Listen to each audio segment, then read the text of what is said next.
क्या बताऊं, वैभव मेरी कोई बात नहीं सुनते। क्या? लेकिन क्यों? वो है ना एक बुढ़िया हमारे घर में, उसकी वजह से। मीन्स तेरी सासू मॉम। हाँ यार, जब देखो संस्कार का पाठ पढ़ाती रहती है। मैं परेशान हो गई हूँ उस बुढ़िया से। लेकिन तेरी सासू मॉम ने ऐसा क्या कर दिया जो उन पर इतना गुस्सा है? बस वही घिसी पिटी बातें। बहू ये मत करो, बहू वो मत करो, किटी पार्टी में मत जाओ, सुबह जल्दी उठो, वगैरह वगैरह।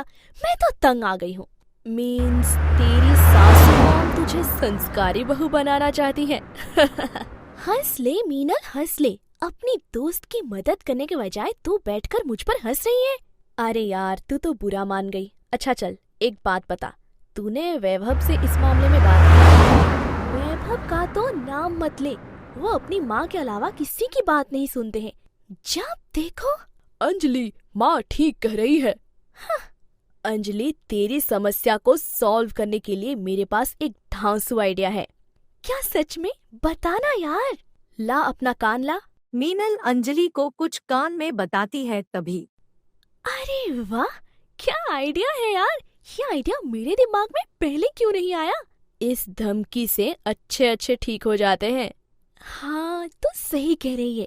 अब देख मेरा कमाल। अच्छा, अब मैं चलती हूँ, मुझे किटी पार्टी में भी जाना है। हाँ ठीक है, कल से मैं भी आऊंगी।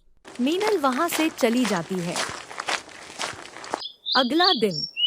अरे बहू, सुबह हो गई है, अभी तक उठी नहीं क्या? अरे यार, क्या करूं मैं इस बुढ़िया का? अंजलि बेटा उठ जाओ, सुबह हो गई है। आज तो ये बुढ़िया गई। अंजलि गुस्से से बाहर आती है। क्या है आपको? रोज रोज कोई ड्रामा लगा रखा है। मैं आपकी तरह रोज सुबह जल्दी नहीं उठ पाऊंगी, समझिए आप। अंजलि, ये कौन सा तरीका है माँ से बात करने का? चिल्लाओ मत, मुझे भी चिल्लाना आता है। मैंने कहा ना, मुझे सुबह उठना पसंद नहीं है तो नहीं है।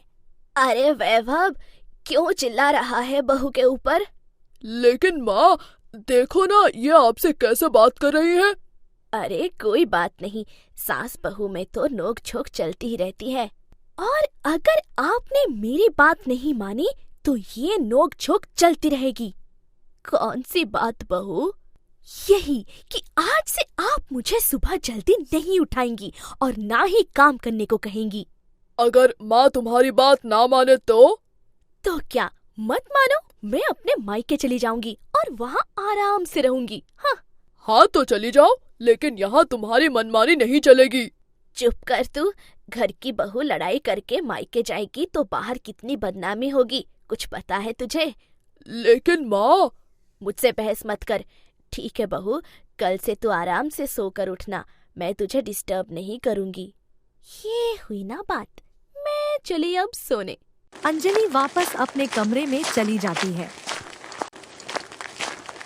माँ, ये तुमने क्या कर दिया? कोई बात नहीं बेटा, कुछ दिनों में सब ठीक हो जाएगा, तो चिंता मत कर।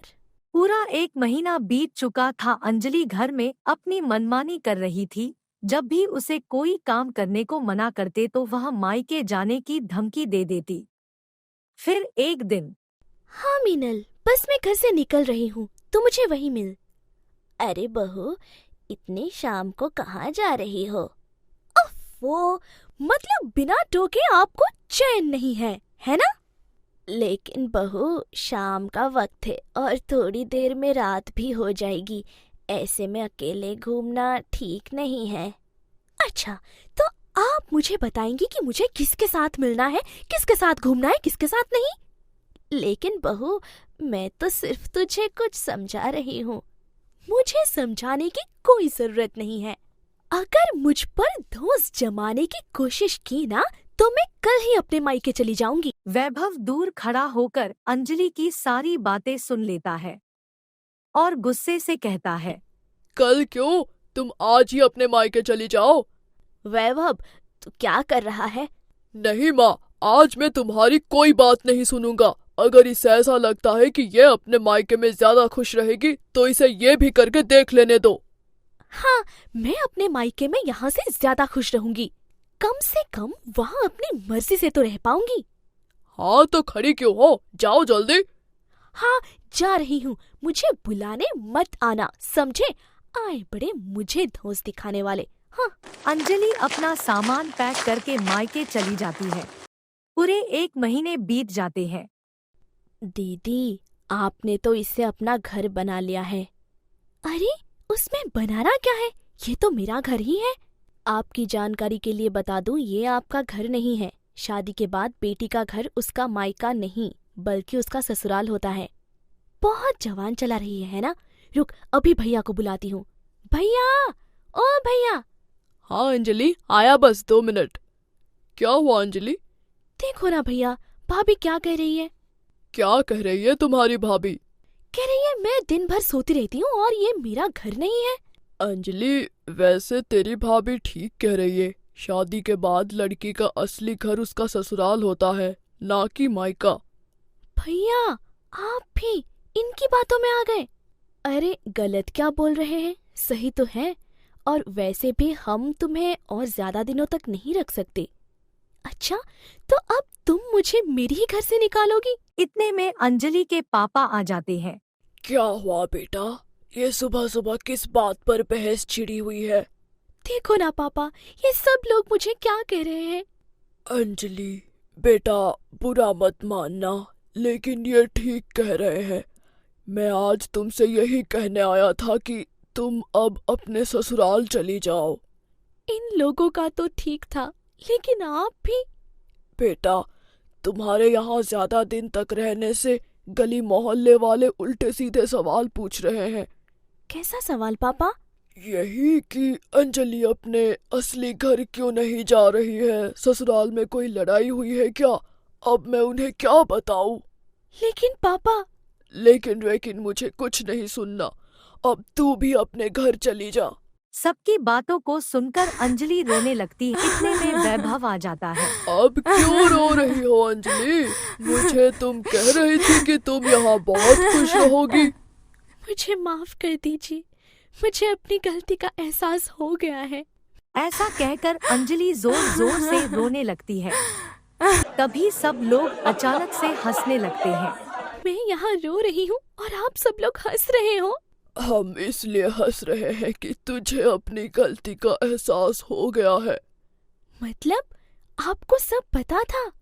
हाँ, मुझे वैभव ने सब बता दिया था, इसलिए हमने जानबूझकर तेरे साथ ऐसा बर्ताव किया ताकि तुझे अपनी गलती का एहसास हो। हाँ पापा, अब मैं समझ गई हूँ। शादी के बाद पत्नी का असली घर उसका ससुराल ही होता है। बेटा, पति के बिना पत्नी की इज्जत किसी भी समाज में नहीं होती, इसलिए हमेशा कोशिश करना कि अपने परिवार के साथ मिलकर चलो, ना कि अकेले। चलो अंजलि, अब अपने घर चलते हैं, माँ तुम्हारी इंतजार कर रही है। दोनों अपने घर चले जाते हैं और इस दिन के बाद अंजलि हंसी खुशी अपना जीवन बिताने लगती है। स्टोरी अच्छी लगी हो तो स्टोरी को लाइक करके चैनल को सब्सक्राइब कर लें और साथ ही बेल आइकन को भी दबा लें ताकि हमारी स्टोरी सबसे पहले आप तक पहुंच सके।